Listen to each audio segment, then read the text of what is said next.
En raison des défis sociopolitiques auxquels sont confrontées la population congolaise, le Parti des démocrates congolais, autrefois appelé le Parti pour le développement communautaire, PDC en sigle, membre de la majorité présidentielle, a tenu ce 10 août 2024 à Brazzaville un point de presse autour de plusieurs points importants, ainsi que de profiter de l'occasion pour annoncer officiellement le changement du nom du parti qui a été présidé par son président national, Donatien Itoa. En prenant la parole, Omen Chanel Bourangan, secrétaire national en charge des actions politiques du PDC, sur le but de cette rencontre. Ce point de presse organisé en ce jour avait deux volets. Le premier volet, c'était que nous avons décidé d'annoncer à l'opinion nationale, mais aussi internationale, nous le croyons, le changement de dénomination.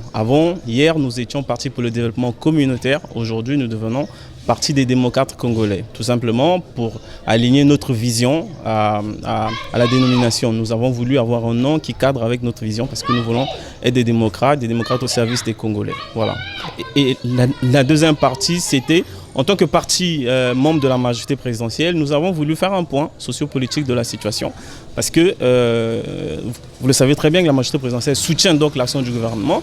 Et il y a beaucoup de défis en ce moment au Congo qui sont relevés, mais nous avons voulu marteler sur les efforts que le gouvernement mène et sous l'impulsion du chef de l'État, les efforts qui permettent aux Congolais de mieux vivre et d'avoir de l'avenir sur l'espérance. Lors de la phase des questions-réponses, le président du Parti des démocrates congolais, Donatien Itoa, nous donne son point de vue concernant l'opération coup de poing, tout en rappelant le rôle de la population. Quand il faisait 18 heures, chaque Congolais se précipitait à aller chez lui à la maison pour éviter qu'il soit attaqué par des petits voyous appelés Kougouna ou Bébé Noir. Mais cette opération que la police a lancée ensemble avec la gendarmerie, je trouve que pas mal de Congolais sont contents, puisqu'aujourd'hui, l'avenue même Marine que nous on considérait comme l'avenue où les gens ne dormaient pas à un certain moment, c'était timide. Maintenant là, vous pouvez passer là à n'importe quelle heure, vous trouverez que les gens sont en train de se balader sans être inquiétés. Donc, le peuple congolais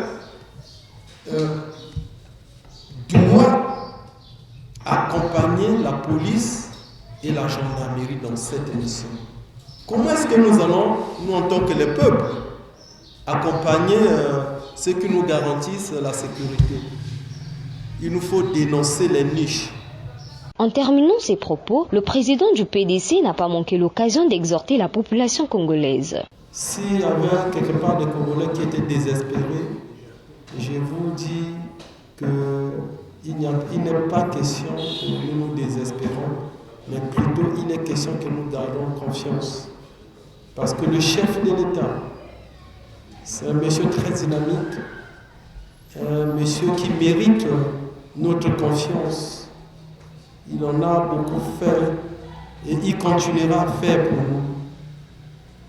Ceux qui pensent qu'au niveau de la pension, au niveau de ceci, que la paix ne vient pas, je dis que le chef de l'État s'attelle et son gouvernement pour trouver des solutions immédiates à ces choses.